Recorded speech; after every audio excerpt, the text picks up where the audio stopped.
لبيك اللهم لبيك لبيك لا شريك لك لبيك إن الحمد والنعمة لك والملك لا شريك لك لبيك اللهم لبيك لبيك لا شريك لك لبيك إن الحمد والنعمة لك والملك لا لبيك اللهم لبيك.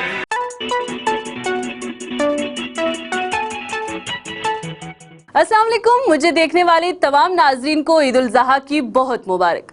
اللہ تعالیٰ نے انسان کو دنیا میں اپنا نائب بنا کر بھیجا ہے اور اسے ہر قسم کی نعمت دے کر آزمائش میں ڈالا ہے. اشرف المخلوقات کا لقب دیا اور اسے کہا کہ دنیا میں رہ، میری نعمتوں سے لطف اندوز ہو، میرے احکامات کو بجا لا اور نیک اعمال کر. جس کے بعد سزا اور جزا مقرر کی، رشتے ناتے دیے اور ان میں محبت دی اور کہا کہ تمہارا مال، اولاد، صحت سب ایک آزمائش ہے، ان کی قیمت چکانی ہے. عبادات کے لیے وقت مقرر کیا گیا، شکر بجا لانے کو کہا. نعمت میں ایک ایسا مہینہ دیا جس کے لیے حکم دیا گیا کہ اس میں خوب عبادت کر، روزے رکھ، نیک اعمال کر، صدقات دے، نفس کو قابو میں رکھ، اور تیرے صبر کا بہترین انعام مقرر کر دیا.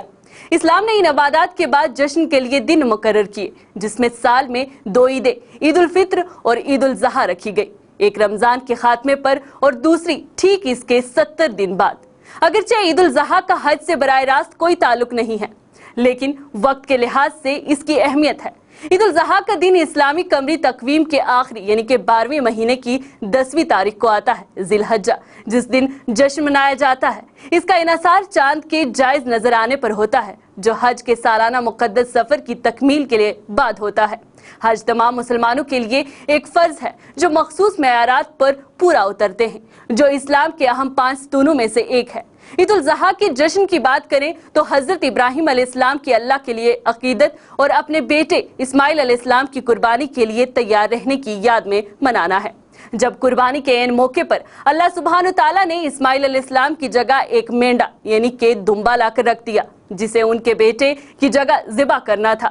اللہ تعالیٰ کی طرف سے یہ حکم حضرت ابراہیم علیہ السلام کی رضامندی اور اپنے رب کے حکم کی تکمیل کرنے کے عزم کا امتحان تھا.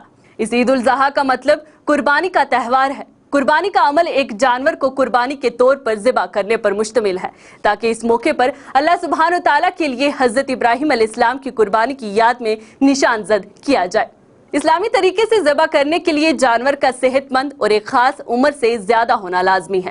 اس کے لیے جو بھی حلال جانور منتخب کیا جائے تو اس کے لیے ضروری ہے کہ وہ اسلامی طریقے سے ذبح کیا جائے. اس کے بعد قربانی کے گوشت کو 3 برابر حصوں میں تقسیم کیا جا سکتا ہے. 1/3 آپ اور آپ کے خاندان کے لیے، 1/3 دوستوں کے لیے اور آخری تہائی ضرورت مندوں کے لیے عطیہ کیا جاتا ہے جن کے پاس اتنی وسعت نہیں ہے کہ وہ قربانی دے سکے. اور ان لوگوں کو یہ حکم دیا گیا کہ قربانی میں ان لوگوں کا حصہ رکھا جائے تاکہ وہ بھی اس عید کو منا سکے. یہ عید روایتی طور پر خاندان، دوستوں اور پیاروں کے ساتھ منانے میں گزاری جاتی ہے. اکثر نیا یا بہترین لباس زیبتن کیا جاتا ہے. عید الاضحیٰ کی مناسبت سے عقیدہ یہ ہے کہ اللہ کی محبت میں اس کے احکامات کی پیروی کی جائے، اللہ کی راہ میں مال خرچ کیا جائے، غریبوں، مسکینوں اور یتیموں کی کفالت کر اپنے فرائض انجام دیے جائے.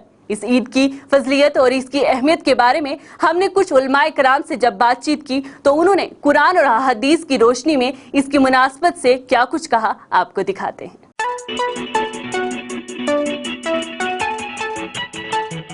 ہمارے ساتھ بات چیت کرنے کے لیے کچھ خاص مہمان موجود ہیں جن سے ہم قرآن اور حدیث کی روشنی میں جاننے کی کوشش کریں گے، کچھ معلومات جاننے کی کوشش کریں گے کہ حج کا عید الاضحیٰ سے کیا تعلق ہے، حج کی کیا مقصد ہے، اس کی کیا اہمیت ہے، اور ساتھ میں ہی ہم ان مہمان سے جاننے کی کوشش کریں گے کہ قربانی کی کیا اہمیت ہے، قربانی کا مقصد کیا ہے، قربانی کی تاریخ کیا ہے، یعنی کہ کس کی یاد میں قربانی دی جاتی ہے. سب سے پہلے ہمارے ساتھ جو مہمان موجود ہیں وہ ہیں مولانا مفتی شکیل احمد ثقافی صاحب.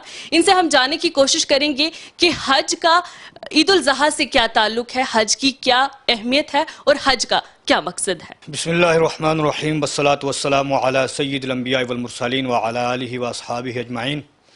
فقد قال اللہ عز وجل فی القرآن المجید والفرقان الحمید وَلِلَّهِ عَلَى النَّاسِ حِجُّ الْبَيْتِ مَنِ اسْتَطَاعَ إِلَيْهِ سَبِيلًا. صدق اللہ العلی العظیم.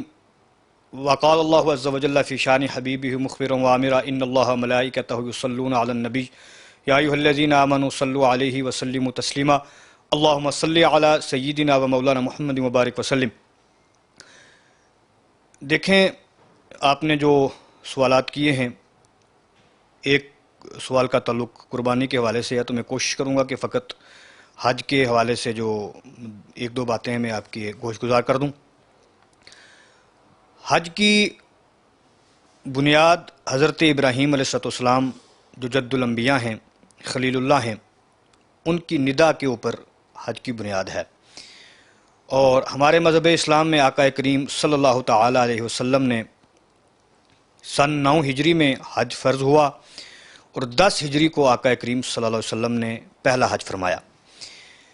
دوسرا سوال آپ نے بڑا خوبصورت پوچھا ہے، تو میں کوشش کروں گا کہ اپنا پورا فوکس اور پوری توجہ میں اس سوال کے جواب کے اوپر رکھوں، اور میں آپ نے اس پورے پیغام کو صرف ان آنے والے کلمات کے اندر سمیٹ کے بات کو ختم کروں گا۔ حج کے جو مقاصد ہیں ان کے اوپر نظر رکھنے کی اشد ضرورت ہے۔ اللہ پاک نے ارشاد فرمایا وَلِلَّهِ عَلَى النَّاسِ حِجُّ الْبَيْتِ مَنِ اسْتَطَاعَ إِلَيْهِ سَبِيلًا۔ ابتداً اللہ پاک نے فرمایا کہ اللہ کے لیے، یعنی حج کا پہلا مقصد یہ ہے کہ اللہ کی رضا کے لیے حج ادا کیا جائے۔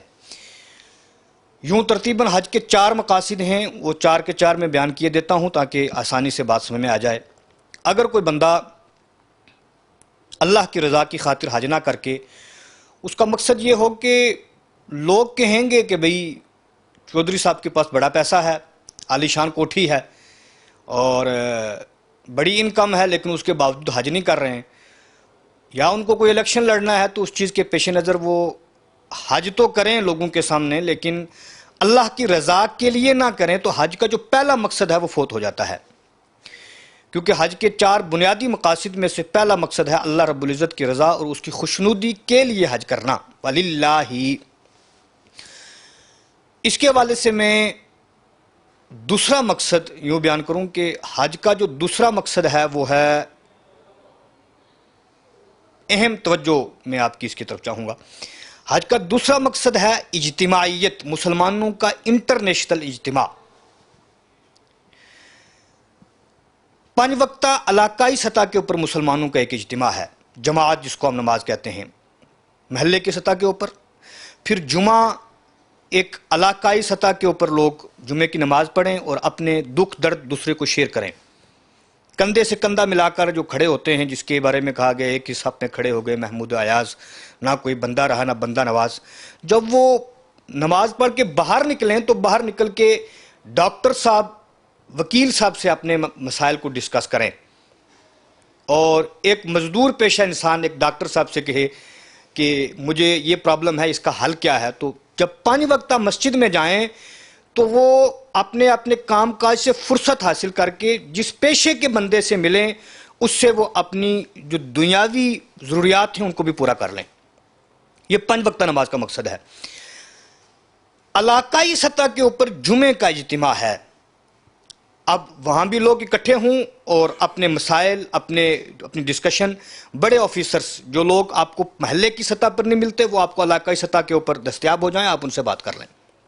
یہاں رک کر میں یہ بھی کہوں کہ اس وقت جس دور سے ہم گزر رہے ہیں، یہ چیزیں ہمارے اندر سے ختم ہوتی جا رہی ہیں۔ ہر 2 قدم کے اوپر ایک مسجد موجود ہے۔